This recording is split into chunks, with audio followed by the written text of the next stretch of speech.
What's up everyone, it's Iceman Oz, aka Jay, and in today's video, I want to answer the question, is Battlefield Hardline worth it? The good, the bad, and the ugly. So I'm going to start off by saying I've only played as much of the game as you guys. I don't have any of the extra time into these events and such. I haven't been invited to them. However, that being said though, I always wondered, I never really understood why other YouTubers get invited to these events anyway. How would their opinion mean any more or less than the average players in the game? That never made sense to me, but nevertheless, I've only played what you guys have, so I can only give my opinion based on what I've played. So as you see here, I use the injection shot thing.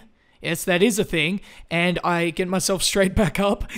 I love that, how you just get shot with 8 bullets and you get straight back up. I don't know what's in that stuff, but I want some of its stat. So besides that innovation, you won't see much different in Battlefield Hardline than you would from Battlefield 4. However, the one main difference that I've seen is that the gameplay is a lot more smooth. It's very snappy, and that's because of the Battlefield 4 CTE. CTE is the community test environment where they try out all these new different features that they're trying to fix the game. So they added it into Battlefield 4 and it's worked very well. So the gunplay that you're going to see from the Battlefield 4 CTE is going to be in Hardline, and that adds a whole new type of gunplay to the game. I also think the direction that they're going is good because in previous years, in the previous FPSs that have been released, you've seen a lot of the gameplay be overcomplicated. You see things come in like claymores, tripwires, and when you have so much equipment in the game such as claymores, it cuts off the map flow. So if you're trying to get to an objective, half the time I'll be cut off by an RPG guy standing on top of the roof somewhere. I think what they're doing now is really good. They're putting emphasis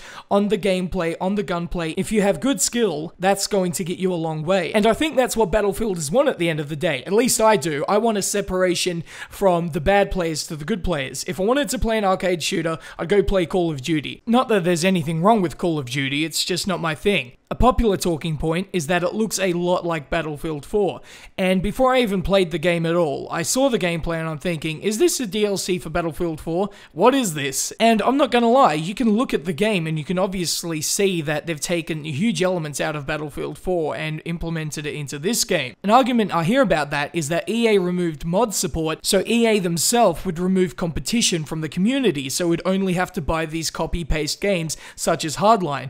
And in a way that kind of makes sense, but if you know EA, for the past few years, most of their games haven't had mod support anyway. I agree with the opinion that there's a lack of innovation there, but I always go back to the argument of at least the game works. Unfortunately, due to the rocky start of Battlefield 4, there's no guarantee that Battlefield games will always work now. Another theory I had is that this game is a placeholder for Medal of Honor until Battlefront comes out, and it would make sense because Medal of Honor would have came out at around this time, but we know what happened to that game. Didn't end great. So with all the issues lately with the Battlefield franchise, it's been no secret that I wasn't a huge fan of Battlefield 4. But then again, when a AAA title doesn't work properly 6 months into the game's life cycle, it's hard to support it, even for the biggest of Battlefield fans. And with that said, I think Battlefield Hardline is going to be a tough sell even to the hardcore audience. Now, when you actually ask yourself the question, is Battlefield Hardline worth it? The only way you can answer that is to try it yourself. So the way you can do that is EA have this thing where you can try out a game for 48 hours or something like that, and if you don't like the game, you can simply return it. You might want to check up on that though, because I'm not 100% sure if they still do it. But if you were to ask me, is Battlefield Hardline worth it? I'd say yes. And I'll tell you why. Because like I said, the game actually works for me and I personally enjoy it. Now my opinion could change in the future, they could totally destroy this game. So what I'd say is if you're on the fence about buying it, hold back on it until you're absolutely sure and you think it's something that you will definitely enjoy. But there it is guys, leave me your thoughts about Battlefield Hardline in the comments section below. But that's pretty much it from me guys, so if you enjoyed this video, please like, subscribe, and peace.